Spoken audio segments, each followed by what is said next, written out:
J'ai payé pour les clients. Histoire vraie d'une décoratrice de fête.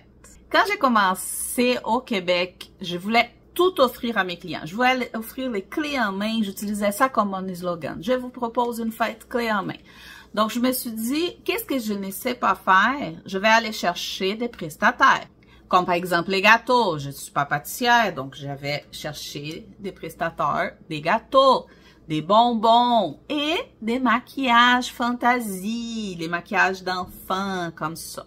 Alors, j'étais dans une fête d'été, un événement avec mes enfants. Il y avait une maquilleuse, je suis allée la voir. J'ai posé la question. Est-ce que ça t'intéresse que je te propose à mes clients? On pourrait faire un accord et tout. Elle a dit oui, c'est super. Là, elle me demandait vraiment pas cher. Elle me demandait à l'époque 60 $ pour 1 heure. OK? Et elle me disait que c'était des petits maquillages, c'était en nombre X d'enfants, c'était des gros maquillages, c'était un peu moins d'enfants dans 1 heure qu'elle était capable de prendre.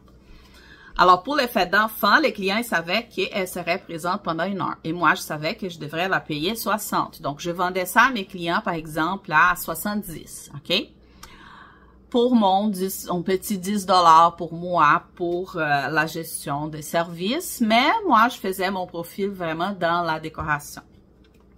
Alors, voilà, je l'engage pour une fête d'enfants. Et je dis, il faut que tu sois à telle heure à la maison de la cliente. Et tu vas rester de telle heure à telle heure. Il va en avoir tant d'enfants et tout. Parfait.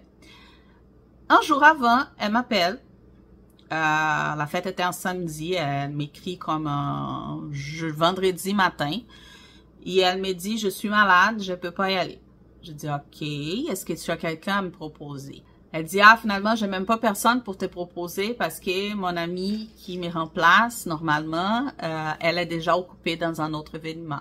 Mais il y a un groupe de maquilleurs sur Facebook. J'ai un groupe, je vais te faire entrer dans le groupe et tu pourras poser la question. Toutes les maquilleuses de la région sont dans ces groupes. Parfait. Mais c'était l'été. OK? Donc, quand j'ai écrit, j'avais pas beaucoup. Il y a eu plusieurs qui m'ont écrit « Je suis pas disponible, pas disponible, pas disponible, pas disponible ». Là, il y en a une qui m'écrit et qui m'a dit « Oui, je suis disponible. Voici mes tarifs. 120 $ de l'heure. » C'était les doubles de l'autre. J'ai dit « Oh, OK. C'est parce que là, l'autre, elle me chargeait 60. Elle dit « Moi, c'est 120. Donc, si tu veux, je suis disponible. » Je me suis dit, qu'est-ce que je vais faire? Je peux pas laisser ma cliente sans maquilleuse. Là, c'est un enfant qui va être triste. C'est un enfant qui va pas avoir une maquilleuse dans sa fête. C'est ma réputation aussi. Alors, je dis, OK, on y va. Sauf que je pouvais pas demander aux clients de payer les doubles du prix. Les clients avaient déjà signé le contrat, avaient déjà payé la réservation. Tout était réglé. Alors, qu'est-ce qui s'est passé? J'ai payé pour les clients. Mais oui, j'ai payé pour les clients. Alors, j'ai dû payer les 120. J'avais demandé aux clients à l'époque, je pense que 70. Donc, j'ai dû payer des mois 50 $.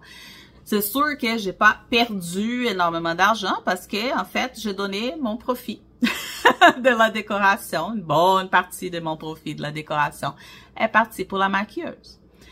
Alors, c'est une histoire vraie qui s'est passée avec moi. Au tout début, quand j'ai démarré. Qu'est-ce que j'ai appris avec ça? C'est que quand on a des prestataires, il ne faut pas en avoir juste un. Parce que justement, il peut tomber malade, il peut ne pas être disponible. Donc, si on a un prestataire, que soit pour les gâteaux, que soit pour les maquillages, pour une animation, pour une livraison, peu importe, il faut qu'on aille un deuxième, un troisième, un quatrième. Il faut qu'on ait une liste de prestataires.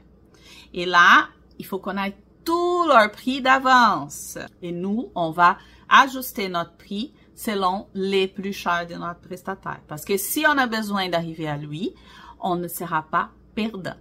Abonne-toi pour ne pas manquer tous les contenus que je partage pour t'aider à devenir une professionnelle de fête et en faire une source de revenus.